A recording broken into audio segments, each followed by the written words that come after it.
Greetings, everybody. Good morning, good afternoon, good evening from wherever you are watching us from. My name is Carl James, and today I have the pleasure of hosting Gift Eben Conversations. And ladies and gentlemen, these are conversations that you don't wanna miss. These are conversations that I trust is going to be very, very rich, especially when it comes to parenting. And today in studio, I have a friend, I have a brother who is going to help us dissect this matter. So, ladies and gentlemen, with a drum roll, please help me welcome Gift Eben, who will in turn do his introduction to us. Karibu sana, my brother. All right. Thank you so much, Kyle. Good to be here. Good to Oh, see you. Good to have these conversations. We are back like we never left. oh my goodness. Yes. So this is Ebenezer Gift. A counseling psychologist. I work with parents. I work with teens. I work with young adults. We do lots of trainings and mentorship, and we are glad to just have this space to bring value to your space, and hope that you're able to learn and get better. Because when you know better, you do better. Yeah. My goodness, that's a very powerful introduction. And as they say, he's different people, to different people is different things. Whichever, if you want a counselor, you can reach out to him. If you want a mentor, you can reach out to him. If you want an MC as well, you can always reach out to him. If you desire trainings for your schools, you can as well as reach out to him. Now, today we are having a very interesting conversation, especially the teenagers and also parenting. uh, there's a difference between perfect and an intentional parent. And as we look at the society today, most of the parents desire to be a perfect, or rather in quote unquote, a perfect parent. But there are others who desire to be intentional parents. So even as we begin this conversation, I would love you to demystify what is the difference between a perfect parent and an intentional parent as well. Great. So the difference between a perfect parent and intentional parent. One, a perfect parent is one who wants to put up an image. You see the way you want to, or you post on Instagram, you want a very good photo and all that. Like you want perfect, 4K, everything, no, the light and everything, dotted everything. Didn't you So say it's aesthetics? yes. So Uh-huh. a perfect parent wants to show up as one who ticks the box in all these areas. That I'm a present mom. I spoil my kids. I have a friendship with them. We don't quarrel, and all those I show up every other time. I show up on their birthdays, and that is like perfect. Like people can look at you like this is it. But when you come into an intentional parent, is knowing that we cannot achieve the whole essence of perfection. True. But progressively we can be intentional in choosing what we can do, because what I would actually link intentional parenting to reflective parenting. Uh-huh. That before I do something, what will be the result? That is the intention. That I may not be able to show up during her birthday, but True. can we be able to do it on another day? That is intentionality. So intentionality is, I know I am limited as a human. No one is perfect, but I am trying based on my knowledge, based on what I know, I can do better. And that's why we are bringing this conversation to help our parents so that they know better, be better, and then they become intentional. They become intentional. Yes. Wow. I'm loving this conversation, especially when you're talking about the perfect parent is the one who really focuses so much on aesthetics. They want to show up in a big way. And it has to be, if it's not this way, it has like to be that way. But when you're talking about now the intentional parenting, sometimes it may not be as wow, like how they want it to be. But at the end of the day, at least now, you're able to see the effort that even though your birthday was on 22nd and maybe I was away for work trip, Sure. and we rescheduled that to 24th when I'm coming back. That is something that has really stood out for me. And even as we continue with this conversation, especially with intentional parenting, what are some of the perfect, or rather good examples you can give us of parenting models that parents who are especially raising the Gen Zs, Gen Alphas can emulate in order to become better at their parenting? Good. And one is to acknowledge and appreciate that there is no school for parenting yet. True. And even if we will have a master's in parenting, by the time you finish, you graduate, that degree will be obsolete. Because one, children are different, and situations are different. And that's why we say we were not raised up by the same parent. Because if I am a third born, then our firstborn experienced a different parent. True. If I'm a third born and we have a last born, they experience a different parent as well. So we can't have a template and say this is it. And that's why we are talking about intentional parenting, looking at what is the cause and effect of this. And one is to ensure as a parent you are able to build communication. True. An intentional parent is able to build communication. And I tell parents that if you cannot build a relationship with your kid at age 3, then forget about them telling you that they have started to have their menses at age 13. And forget about them telling you that I got someone who is hitting me up on Valentine's at age 23. And forget them visiting you at your old age when they are 33. So remember, it started at 3, 13, 23, and 33.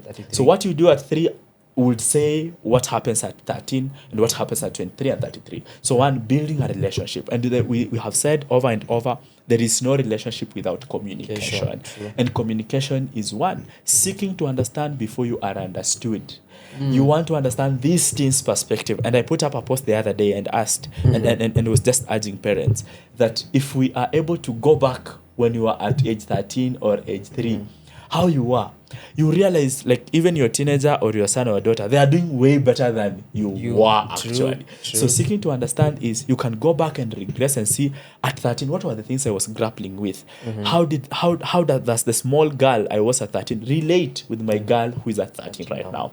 So you're able to be empathetic, you're able to seek to understand before you are understood, but also you are able to get to see their needs and respond to their needs. I was doing a class the other day, and these were adults, and we were having an exercise. We were just sharing likes and dislikes and sharing what is one need. And after sharing, all the adults in the room, they were like, no one has ever asked me what I need. And I felt that is such a powerful question. No, we are used to being asked, what do you need by a waiter? And instead you would pay. But someone just asking, what do you need? And I feel like parents should be able to ask your son and daughter, what do you need? And that could be in a way asking, like, what can I do to become a better parent? So building the relationship through communication, seeking to understand before you are understood, and also seeking to know their needs so that you are responding to their needs. Yeah. Oh, wow. My goodness. Wisdom galore. I'm loving the conversation because as we are reflecting on that, when you're talking about reaching out to their needs, especially as teenagers, I was reflecting about the aspect of love. And the aspect of love, they say that you'll only feel loved at your terms. Absolutely. You'll only feel loved at your terms. So even if you're interacting with this teenager, they will only feel that you have understood them depending with what they really need, not what you think as a parent that they need. So that is something that has really stood out for me. And maybe sorry for cutting you short, to build on what you're saying, at times parents tell me, I love this guy, I have done this for him, I've actually took him to this group of schools. Do they not see this is love? But as you've said, it should loving them on their terms. True. And at times what we call love is possession. And love is not possessive. In counseling, there's a term we say unconditional positive regard. Loving people as they are. True. Not saying that you have to tick my box so that I love you. Like, you don't have to be tall for me to love you. You don't have to bring home a B+ for me to love you. I love you as you are with your C+. I know you can do better, but first I love you. So I really resonate with what you're saying, loving them at their time and what love looks to them and not what love looks to you as a parent. Wow. I am loving this conversation. Even as we proceed further, the aspect of perfect parenting. And we are saying that perfect parents are these ones that, as the Gen Z will put it, aesthetics. I would love to know, what are the risks of perfect parenting? Yes. Good. So first, to get to understand how does perfect parenting shows up, and even the risk about it. One, we have said perfect parenting looks like it's for the camera or it's for people to see you're doing this.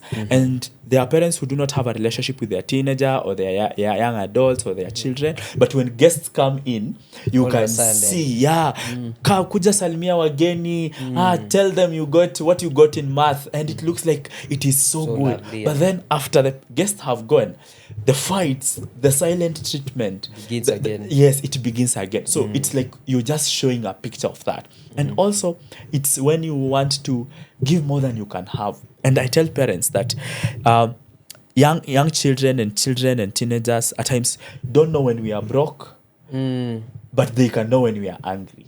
True. So it is us who actually tell them, because we have socialized them to know that on your birthday we'll get cakes from Galitos or whatever, or where cakes are gotten from. But children just want the love. And I tell parents, you can have a very amazing birthday with ugali as the cake, and your kid will still enjoy that. But perfect parenting is competing that, we are going for the holidays. This family went to Dubai. Us, we have to go at least to Diani. At least there's a D somewhere, you get. So they want to have that, and there is competition. So the danger of that is, one, you start living a lie. True. You start living a lie.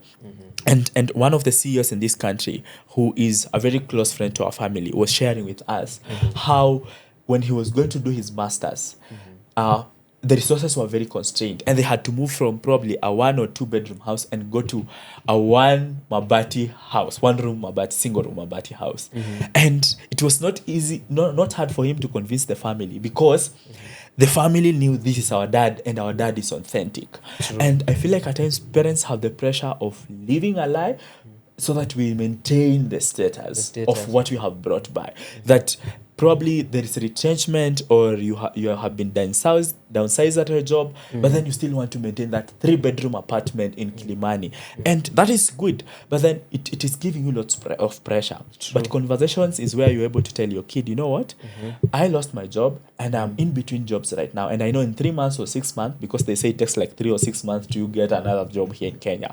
So we will be able to downsize our budget, move to like a 1-bedroom, and as we pick ourselves up. So the pressure of living a lie, wanting to show what is not, and it impacts then your mental wellness.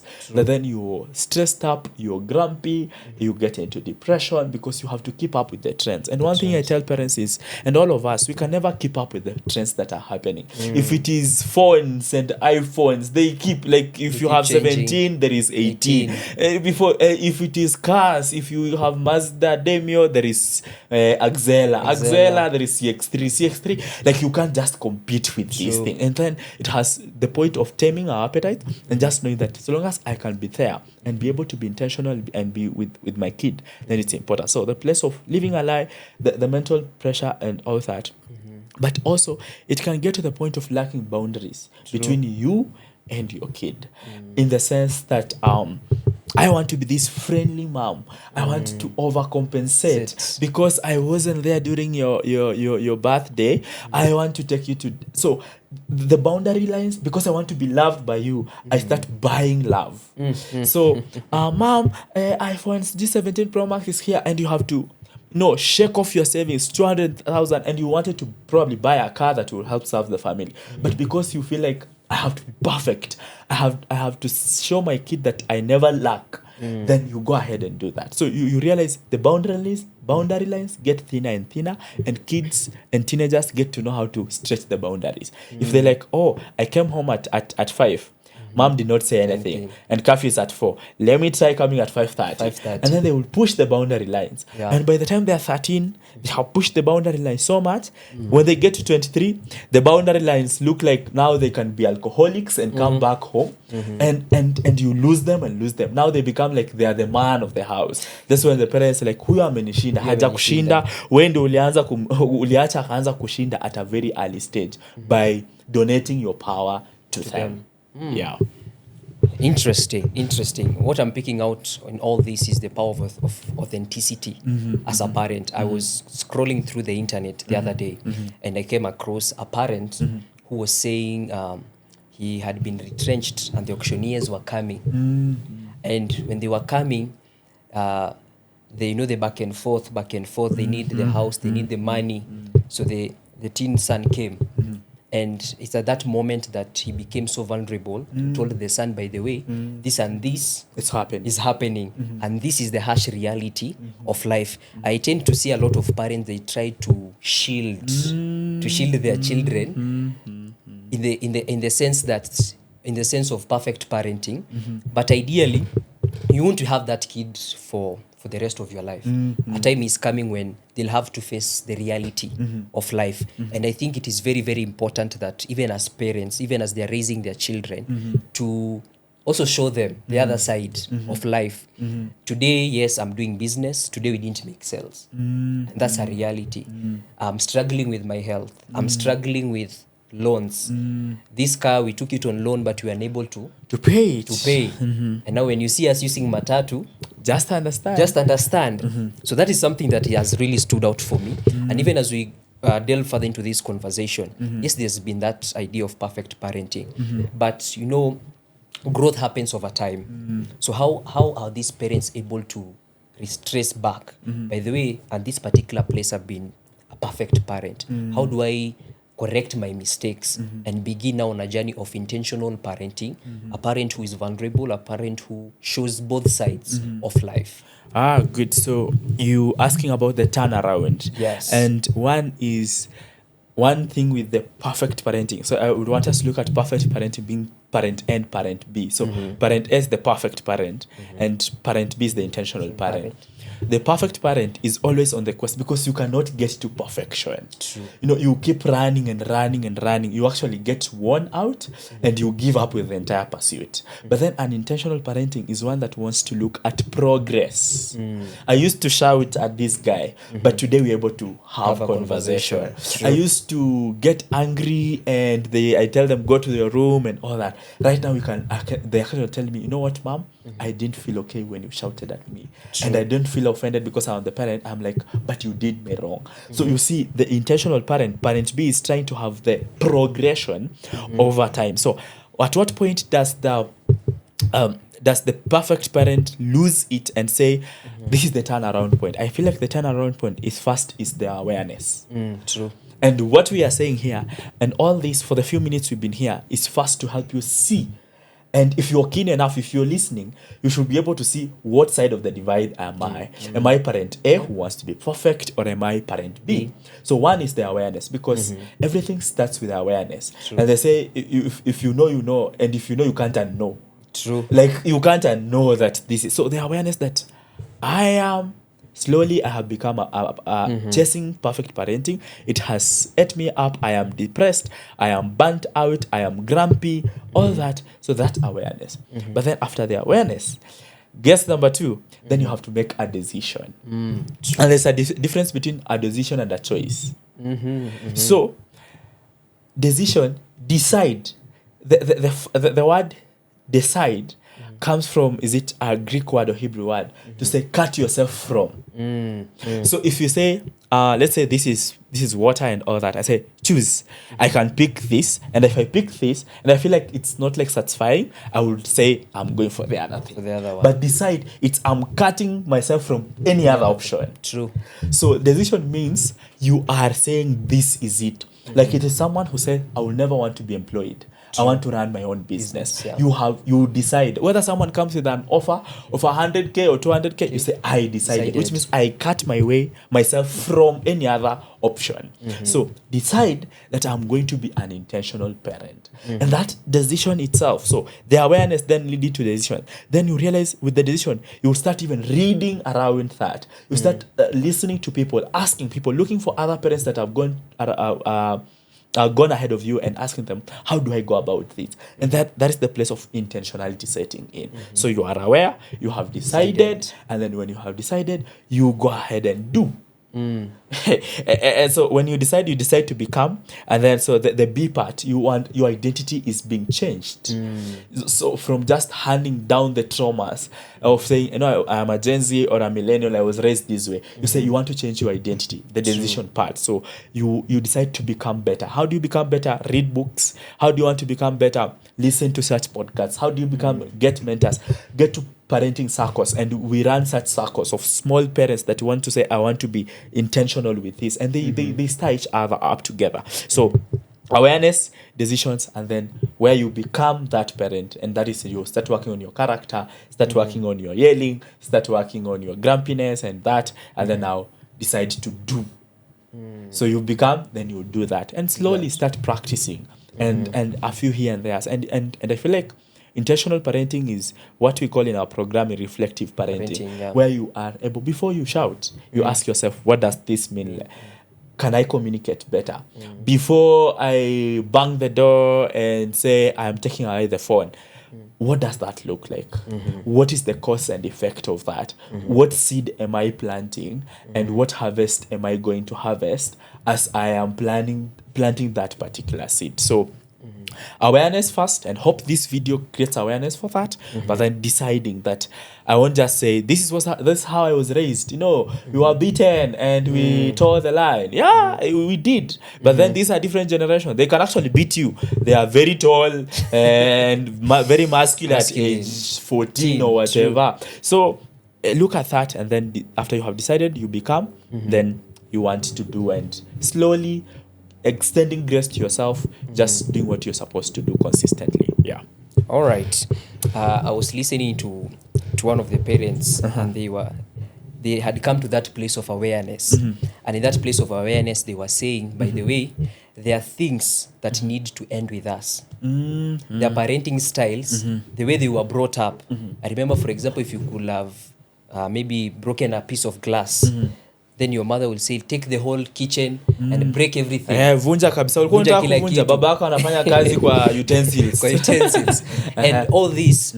And she was saying, by the way, I've come to that place of awareness, and there are things that I want to stop from me. And the generations that come after me, I desire them to do better. So I love that perspective. And even as we dwell further into this conversation, the aspect of communication cannot be overlooked, especially between a parent and their teen. And it's not what you say, it's the how. It is the how you say it. You can be saying the right thing, but what about your tone? Sure. You can be saying the right thing, but what about the packaging of what you're trying to say? So I love you to help us in that particular place as a parent, as you communicate with your child. I understand communication is very, very vital. How do we package that in a way that our teens will be able to see, by the way, my parent understands me. My parent is very courteous when he's communicating to me. Great. You remember we said seek to understand before being understood. Yes. And the best way to understand is to ask questions, because questions are the answers. True. Because if you don't ask questions, you make assumptions. You assume he's late because. So instead of assuming, ask. And when we talk about asking, we say avoid asking why questions, because why question why. All right, that's a good one. Why questions interrogate, and you actually putting someone on the spot, questioning their logic to that decision. So we say ask what question. Instead of asking why did you come home late, ask what happened that you came home late. Why question will feel like you are already judging that. And when you tell teens you're actually judging them, they will find reasons to step back. They will find excuses. They will find lies. And that's why you hear parents say, he's full of lies nowadays. You have taught him to make lies because you have questioned why. And they would lie. If they got a letter at the mall or the bash or wherever, they will say the Uber guy did not come, or what, we had a car jack, or our car broke down. True. They're actually answering to why. But if you ask what happened, then you want to get the entire scenario. You want to get the entire context. So another better way to say it, so what happened or how comes. So you are interested to tell me about your day. Probably you feel like there is something sheepish they did at home. Tell me about your day. And then you are seeking to understand before you are understood. And after you have asked those questions, so why don't say avoid why question, ask what questions, ask how, tell me about. Then you want to reflect the feelings, you want to be empathetic. I can only imagine how that feels. True. And that can be a tough day for you to handle. And that you are actually creating a safe space for them to confide in you, so that when they are bullied at school, they can come home and tell, you know what, mom, that tall boy in class bullied me, Bullied me. because you have given that room. So creating a safe space, seeking to understand before you are understood comes in handy, and also reading the nonverbals, because tantrums is communication and behavior is communication. True. When they are staying in the room by themselves, they are saying something. When they are shouting and breaking glasses and banging doors, that is communication. Why is it communication? One, it's because if they are younger children, when you say they're acting up, it's because they have not grown language. They do not Yeah. have words to express themselves. For teenagers, they could have gotten the language, but they are afraid what will mom perceive. So if I'm angry at dad, instead of telling dad, you know, dad, you crossed my line and felt that was, let me act out, and perhaps dad will decode what I am saying. So looking at the nonverbals. And how do you look at the nonverbals? You look at the nonverbals when you're present. True. True. You can't just be sending money and sending the other uncle to go to their prayer day and days. their academic days And the nannies. and the nannies. You have to be present to look at the nonverbals, to see whether what they are saying it's a lie or not, when they're acting out. And actually you can pick when they have started to use drugs. You can look at their telltale signs. The eyes that have started to be sunken, the lips that look like they are burning. You can slowly look and say this one has started using. Yes, so looking at the nonverbals is very important, because as you said, it's not what you say but how we say it, and how we say it has the whole essence of our how their outlook, the nonverbals, the unspoken words, and that is communication enough. I can tell you I'm fine, but you can look at my eyes and say I feel like you're lying to me. lying, Not fine. Is there anything that you want? I can hear from you more, and you can be able. So I think those three aspects will really help to build the communication. Questions are the answers. Seek to understand before you are understood. Read the nonverbals. Read the room. See what they are saying without saying. And the aspect of reading the room and looking at the nonverbals, it's basically the aspect of presence, and that the aspect of presence means now spending quality time with your children. And most parents try to decode and say, but they have been with this child since morning till evening, so they tend to think I've had enough time with my child, but in real sense you are just like roommates in the same house. So what is the difference, or where do we draw the line between having quality time with your child as a parent and having quantity time with your child as a parent? I think that's great. We ought to really pay attention. True. That you could be in a room with someone, but then you're not paying attention. And I feel like the highest level of payment is when you're able to pay attention. Because when you pay attention, you're paying with your time. Because time is the most valuable asset you can give to someone. And paying attention then looks like I'm sitting with you here. I am listening to you. I am not like I'm listening and I am on my phone. I am listening and I'm on TV. I'm listening and I am like, oya ongea tu nakusikia. Ukweli ni haunisikii. The fact that you have to tell me nakusikia, ukweli unaniambia haufai nini, haunisikii. So it is that intentionality, and the quality time. It means you can have 30 minutes, and I know you have friends that you don't talk so often, but when you talk, you feel like you have had. You feel understood. You feel like you have shared all the relationship escapades you had. You have shared all the things you had, and it was just like 30 minutes. 30 minutes. Yet you could be you have a roommate or someone you stay with. You stay with them all the time, but you still feel like you were not understood. So I feel like it's not just the quantity of time, but then the quality. The quality then comes with paying attention, removing distractors, and now being interested in the other person, not wanting to sound interesting. So because at times you want to sound interesting. And maybe today is Valentine's and the young men taking people out there, please don't want to sound interesting. You know what, I just bought a Mazda and you are sounding interesting. But being interested, you want to get to hear what the other person is saying. Tell me about your day. I noticed you put on black. what does black mean to you? you. Is it that black is your favorite color? You know, you want to, you are you want to be, you are interested. Yeah. So I feel like in the time we have, Uh-huh. don't tell them how you are raised, how your uncle was, how your father. And we were having a class the other day, and the students were telling me how there was an old mzee who used to do it. An old mzee who used to run, like take the kids in a pickup, and then tell them disembark, watoke kwa gari, and then tell them run, nisifike nyumbani mbele yenu. Yako kwa gari ana drive pickup, watu hiyo wakimbie.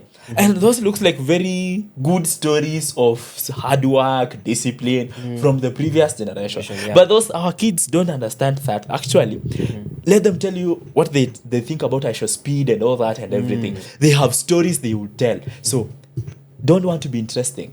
Be interested. Not very few things. Like I notice, Ian, you're smiling with your phone of late. Is there anything I need to know? Yeah. You know, you are interested. you are interested. Like I notice you nowadays you post a lot. And I think, Mom, but no, they will tell you if there's a crush on the other side. You know, there's this guy and all. They will say because you are not just spending time, but you are spending time when you are interested instead of you wanting to be interesting. And I want you to try out in all your conversation and every other time you're meeting someone else, be it in a networking event or whatever, instead of telling someone, I do this, ask them, what do you do? Why did you come here? They will share.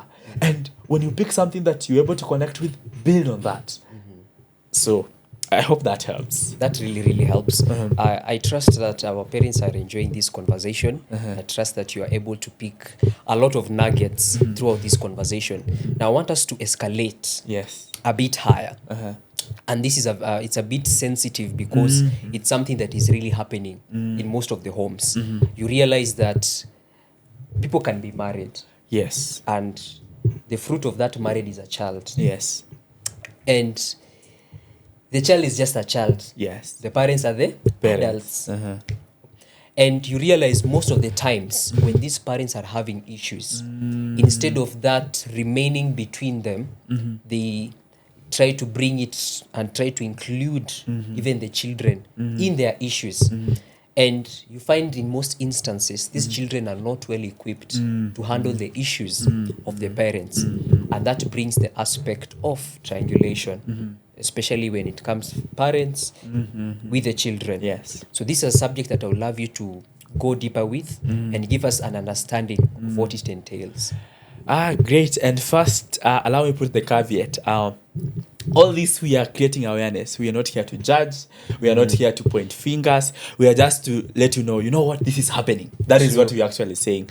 And we are actually very empathetic, and we can only imagine, and we really feel with you that such a thing could be happening in your relationship with your spouse and in your children. So that said, we can now get into it. Yeah. So triangulation is whereby parents use kids as a mode of communication to themselves. So just like a triangle, I don't know if this looks like a sign of love, but let's just call this a triangle. It's something like that. So a triangle has 3 parts. True. So they have the top corner, the other corner on the left, the other corner on the right. So in family, we say there are 3 types. There are 3 different kinds of system. All right. So there is the couple system. The couple system is between the 2 of you. Yes. You know, when you met probably pale Langata and you said hi, she said hi, you took kahawas and you thought that we can reduce on budgets and so that you can be preparing this kahawa in my house. So we got to that particular point. You understand? You move to that point. So you got married, you came for Russia, and it was amazing, and you're like for richer. No, they don't say for poorer nowadays. Yeah. So for richer, till death do us apart. And you started this family. So you started you start with a family of 1, like right now, family of 1, and then you bring in the other person, it becomes a family of 2. So it becomes, the couple system is formed. And at that point, there is communication. You are calling each other babe and all that. And then sooner, God surprises you with a real babe, a baby. Sawa? God surprises you with a real baby. And now you have to start raising this other baby. And I hope that when this other baby comes, you don't most parents forget about having the baby relationship they had, and that is important because the attention goes to raising this other baby. You get. So as this happens, as they grow, then you realize as life has challenges. True. There are growth issues, you lose job, fights in here. Then this girl is age 6, age 7, age 8, and pick it up age 9, 13, all the way. You start to feel like I cannot communicate, I cannot share my feelings and thoughts to my babe, the one that we began with. So I can only talk to my babe through my baby. And that's where it becomes a problem. So that if the two of us are couples, then we have an issue within the couple system. We can't talk it out. So we go to this girl who is at 13. We go to this boy who is at 14 to share that, you know what, go tell your mom that salt was not enough in the food. Yeah. So mom, dad says salt was not enough. and then mom says, go tell, let's use Jaden. So Jaden is our baby here, right? Our kid at 13, 14. So Jaden is sent by the dad, go tell mom salt was not enough. Mom sends Jaden, go tell your dad, not even dad, your dad, that it is because he didn't come early with the salt, so my hands were shaking. And I'm using that as a very simple example, but it gets even worse when now the parents feel like we cannot stay further in this relationship. That the babe is not continue to be a babe, probably they're becoming something bare minimum, at least there's a B something. and you feel like there is a whole, they think separation. Yeah. And now it becomes very emotive that then now one parent takes Jaden for coffee and vents and tells Jaden how mom is bad.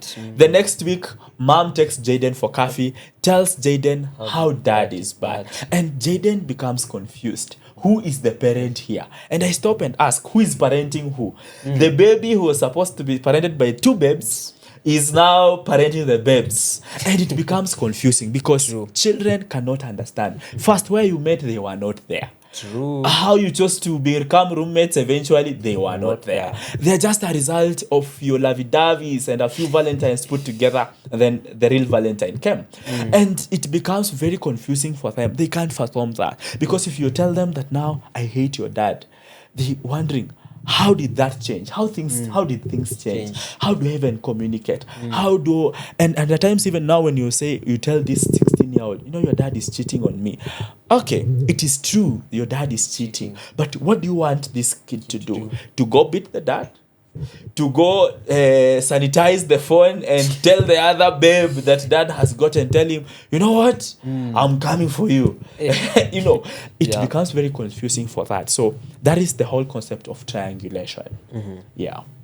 Great. I'm loving this conversation, especially when the aspect of triangulation, and we are really extending a lot of grace to maybe parents who might be in such a scenario. And the reason as to why we are having this conversation is so that we can become better, even as parents, and even when it comes to raising of our children. But now the aspect of triangulation, we've said there's that back and forth between the babes through the baby. Yes, that's so smooth. So I would like us to have the difference, the overt one and the covert triangulation. What is the difference between these two, so that the parents are able to understand much better? So the overt one is the passive one. One that is you make a shoddy joke in regards to the dad when the kid is there. So the kid picks its communication. But then when it comes to the covert one, which is now active, you remember passive and active voices in English? So active means you actually, now the way we have said, you're taking this girl to a date to go talk about the dad. And you are taking this boy to a date to talk about the mom. And I know you're doing that to just vent and yap and release it. But could you talk to someone else? Could you go for therapy? That's why there is therapy. Could you join a reflective parents program to help you with that? Could you join your parenting community at church to speak about that? Because this kid is very young to absorb that. So there are those ones that just passively and I know in our upbringing, our parents may not have even had the extreme of triangulation, but I know at some point you are triangularized. When you are just told, si baba yako atakulipia hiyo, ama enda waambie baba yako. And it was probably with a good faith. And I know probably my mom would watch this. And she would joke around that. And then mwambie baba yenu. And that is overt triangulation, but then when it becomes very active is when now the whole thing of you using them to go tell them about the other relationship that is there, telling them mom sent me and says she's leaving this marriage, then that becomes very active and that really disturbs the kid. And I was doing some reading the other day and then I realized that even right now triangulation could be passive in the sense that when these kids are seeing that you're battering their mom or you're having like gender-based violence, physically fighting in their presence, that is some form of triangulation. And at times even parents want to punish the other spouse and hope in plural their spices, or punish the other spouse by beating or by doing something to this kid, and that is still triangulation. And I hope that gives, so there is the whole spectrum from it being passive or mild, and then it gets chaotic, it gets involving, and where now this kid has to go tell something or has to take the divorce papers to the other one and tell the other one, we are no longer together, and it becomes very messy. Very, very messy. Yeah. Now that we've understood the aspect of triangulation, now what is the way forward? Because I believe there's a better way parents can solve their issues without actively involving their children. So what is the way forward, especially for those parents who might be in such a situation? I feel like the two babes should go back to where they were before the baby came. And I'm talking about communication. And I don't know who came up with the stages of relationship, but talking stage? When you are talking, like even it's a speed of 1,000 texts per second. And that was communication. Like right now I'm in studio. After studio I would go, and then after studio, like you see, you gave live updates, like the way we got the updates when Raila was the 72 hours. Remember when Royal Media was giving us updates? Yes. And you can go back to, and every parent watching this, you can go back to when you started that relationship. You had conversations. True. You took kahawas, you took chipos, you talked. And that is what you need to go back to. Go back to communication. The length of it and the quantity and the quality of communication you used to have. Talk it out. Don't assume. Don't jump into conclusion. Talk it out. Fine, I know you're busy. You're now a CEO and she's running her multi-million business. But then would you... And I know of the Kina Ernest Wamboy, the relationship coach, who says every week they have to have a date with their spouse. Every week, intentionally. That is where you pick, I didn't like when you shouted at me. I didn't like when you said that you don't have money and later you bought me a dress. That is communication. I think the whole essence of how to cut short the whole triangle. Cut one side. Let the spouse system, the two babes go back to communication. Talk it out. Let them know that you offended me. I didn't like, and extend grace. And remember when you say be interested instead of being interesting. Like be interested with your spouse. When you're hanging out, don't just talk about your bad day. Today we went and we were not able to sign up that deal. Let her even talk. Let him even talk about their day. Let them, and go back to the place of communication.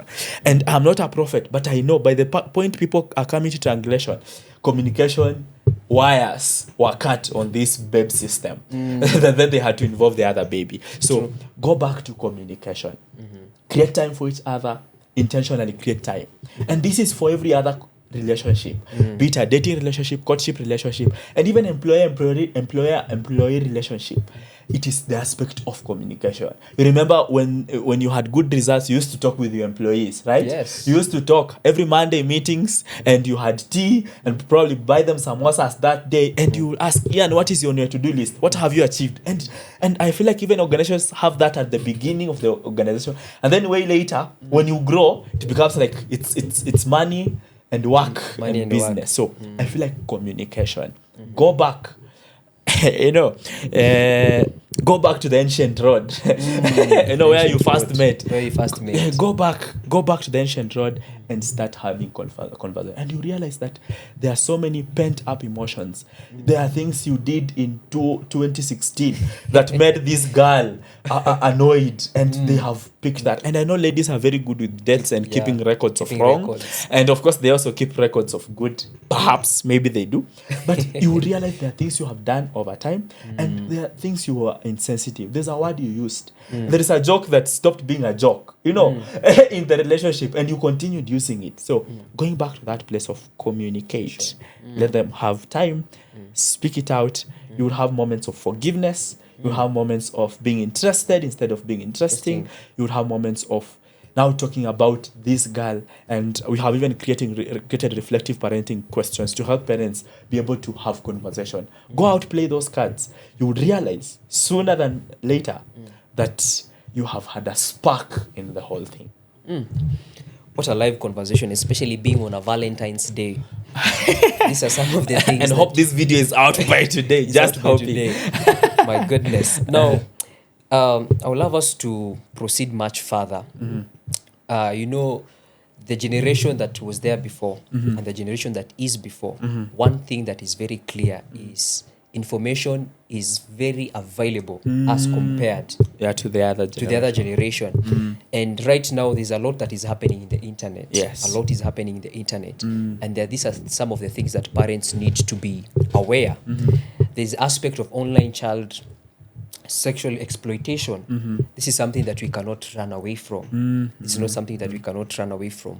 Because when you look at our social media handles, especially the surge on TikTok, especially for our country, I don't think there is an age limit for what happens there.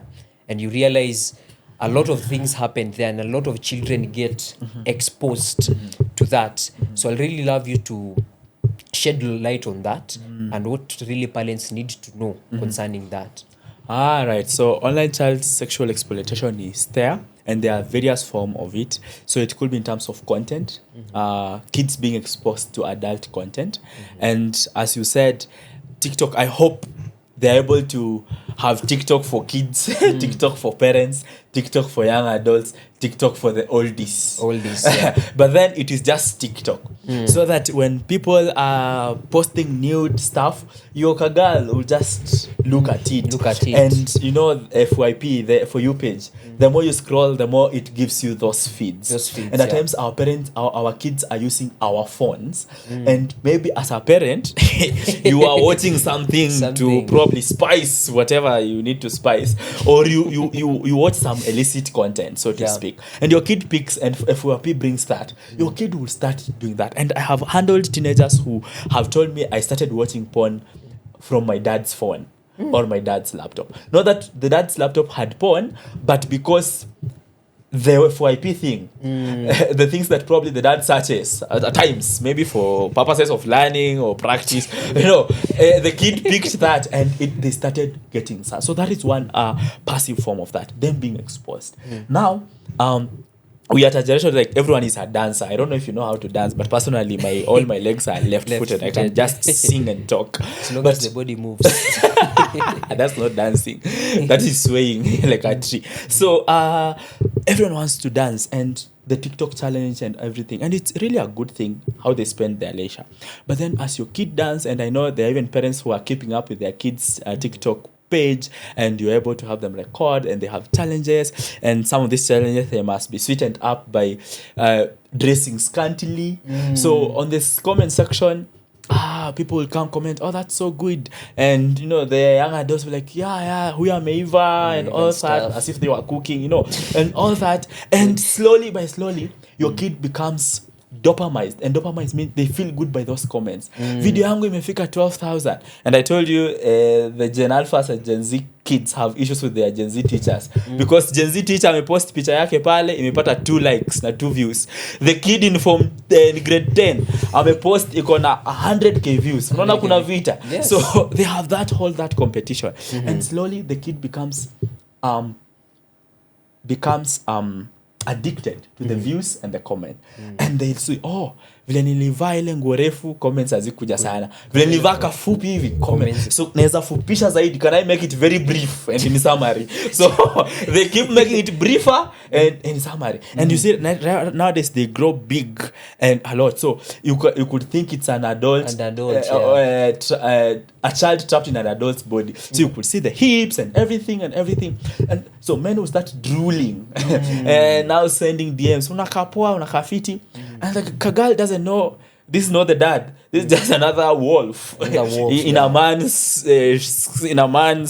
DP. So slowly that, and now say nitumie picha, unakaa poa, sasa nitumie selfie, anatuma selfie, haya tuma kuanzia hapa kwenda, haya sasa unaweza, and slowly your kid is, and you don't know, they're just with your phone, and then slowly that girl like, can we meet? So your kid will be like, oh mom, I want to go to the mall. Huh?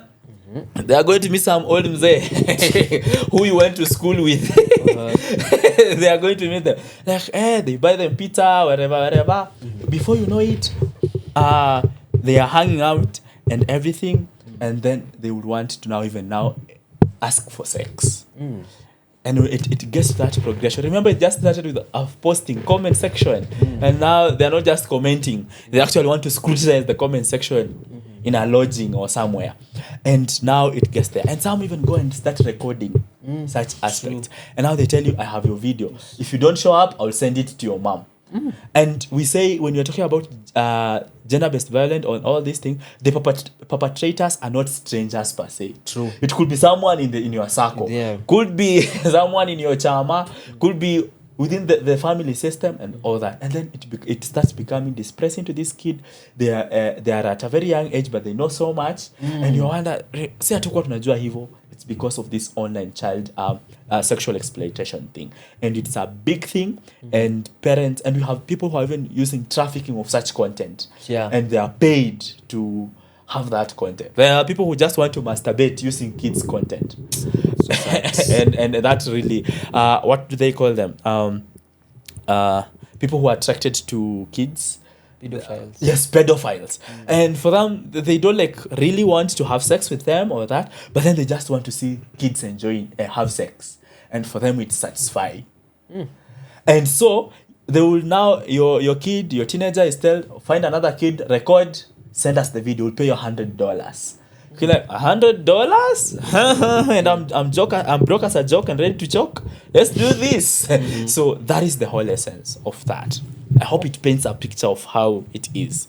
Yeah, and it's a very sad state to be in, especially such things happening to your child, and you're not even aware. You're not really aware. So as a parent, what are some of the signs you're able to look out, especially in your child's digital life?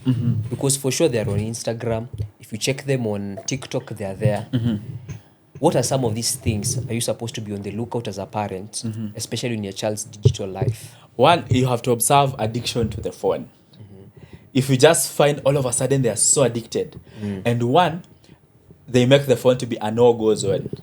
That you can't touch their phone. Initially you used to touch their phone, but nowadays that phone of theirs, and you're the one who bought it. Yeah, you are the one who bought it. And it looks like when you go, hey, ma, don't. If they show you a photo, they're actually showing you where they're holding. Scroll to the left or to the right.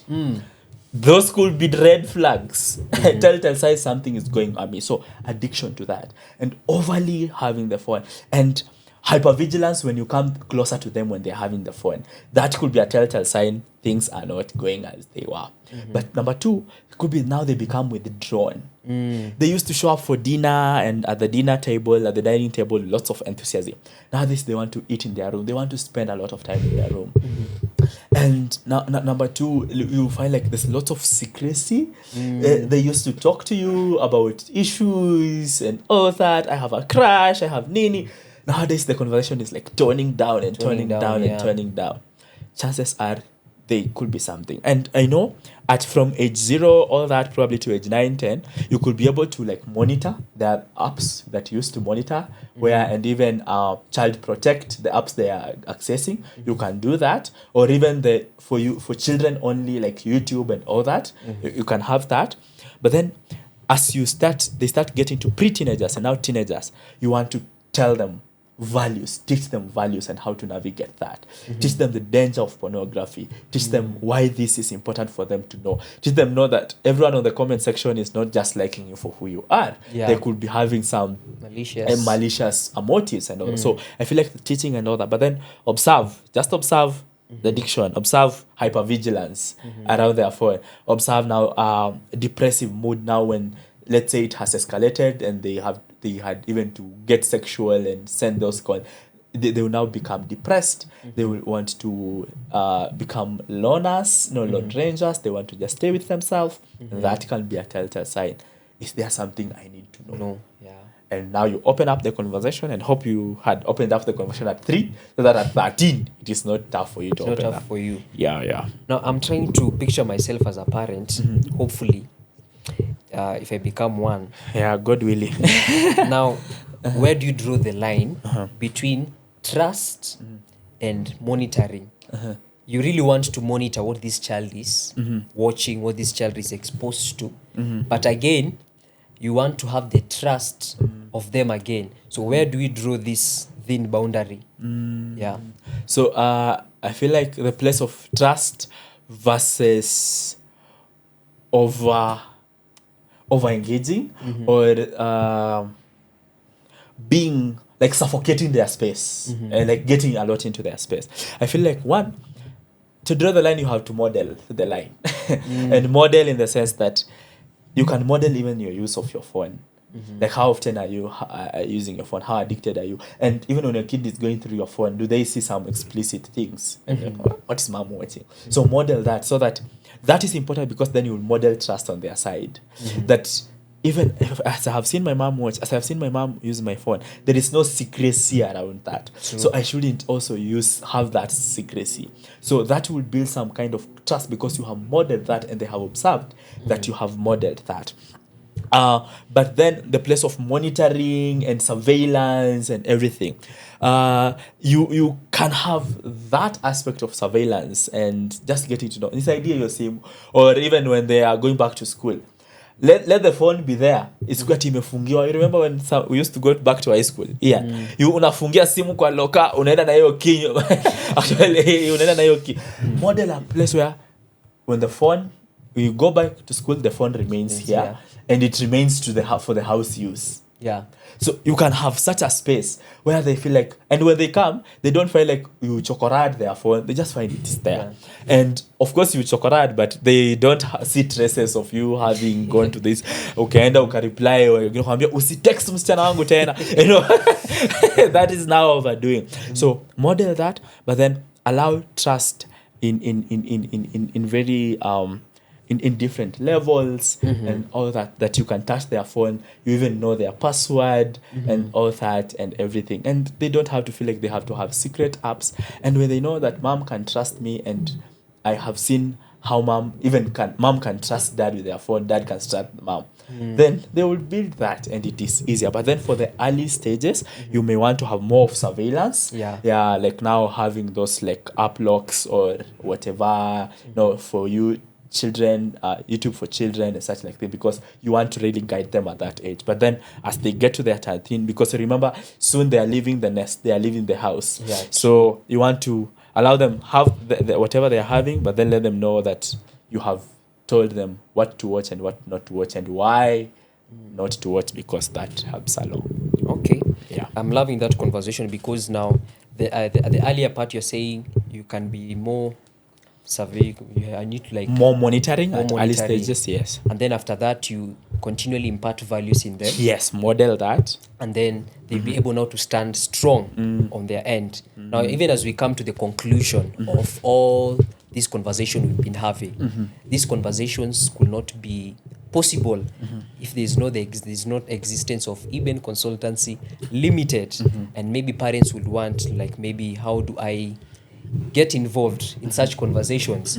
You've talked a lot, and I've looked back, and by the way, I want to become a better parent, a more intentional parent. So where do I get these services from? And that's where ECL is here. So I'll allow Eben to shed more light on that, and then we'll be able to wind up the conversation today. Good, good. Probably before I do that, I want to tell every parent that is listening, we appreciate your time and the intention that you would want to learn. But you have said there is no playbook for parenting. True. They're just like signposts. Yeah. And hope that this conversation was like a signpost for you to see what you need to work on. And we want you to be progressive. We want you to be intentional. Now that you know, we started with awareness, Yes. then decision, and then Decision. doing. Now that you know better, we would want you to do better. But that said, you may want to support. You may feel like I have already messed up. I feel like I'm already triangulating this guy. That's where now Eben Consultancy comes in. And if you go to your browser, www.ebenconsultancy.com, you will see a number of things we are doing. Our programs are in the area of family, and then education, where schools and colleges and everything, and now corporate in terms of mental wellness, employee wellness. So go check out, and we have our contacts and social media, Ebenezer Gift and all that.